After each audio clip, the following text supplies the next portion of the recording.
ব্যাকসিসিসের nut, দেখেন নাটটা কিন্তু অনেক পরিশ্রম করে খোলা হচ্ছে। এখানে যদি আমরা সঠিক নিয়মে সঠিক টুলস ব্যবহার করি তখন কিন্তু এত পরিশ্রম করে এই নাটটা খুলতে হবে না। আর এখানে নাটটা যখন ওভার টাইট হয়ে যায় তখন যেটা হয় যে পিছন থেকে কিন্তু একটা ক্যাচ ক্যাচ আওয়াজ আসতে পারে, কারণ অতিরিক্ত মানের কোনো কিছুই ভালো না, বাট অতিরিক্ত টাইটও দেওয়া যাবে না। দেখেন এই নাটটা কিন্তু একটা নির্ধারিত স্ট্যান্ডার্ড লেভেল আছে, এই লেভেলটা অনেকেই আমরা জানি না। যদি না জেনে দেখেন অবশ্যই এই ভিডিওটা আপনার জন্য হতে পারে অত্যন্ত গুরুত্বপূর্ণ। যদি আপনাদের কাছে আপনাদের হাতে সময় থাকে অবশ্যই এই কি পরিমাণ টাইট থাকে নাটটা এটা জেনে যাবে। আমার হাতে যে রেঞ্জ দেখা যাচ্ছে এটা কিন্তু টর্ক রেঞ্জ। এই টর্ক রেঞ্জ কিভাবে ব্যবহার করা হয়, এটা দিয়ে আসলে কি করা হয়, আমি কিন্তু সম্পূর্ণটা শেয়ার করতেছি।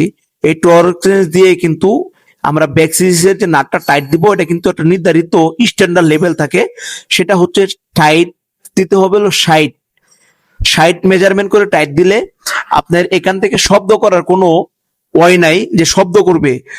অবশ্যই আপনারা যারা বাইকার চেষ্টা করবেন স্ট্যান্ডার্ড লেভেলে কাজ করানোর জন্য, আর যারা বাহিরে টেকনিশিয়ান কাজ করেন অবশ্যই চেষ্টা করবেন টর্ক রেঞ্জ দিয়ে আপনার প্রত্যেকটা নাট টাইট দেওয়ার জন্য। যদি আপনাদের এই বিষয়টা জানা না থাকে অবশ্যই ভিডিওটা দেখে যাবেন, এখানে কি পরিমাণ টাইট দিতে হয়। অবশ্যই 100% 60 টাইট দিবেন।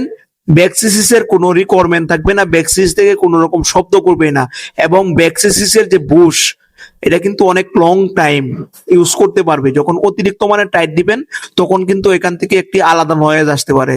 সো এই ভিডিও যদি আপনাদের কাছে পৌঁছায় অবশ্যই অন্যদেরকে দেখার সুযোগ করে দিবেন। সবাই ভালো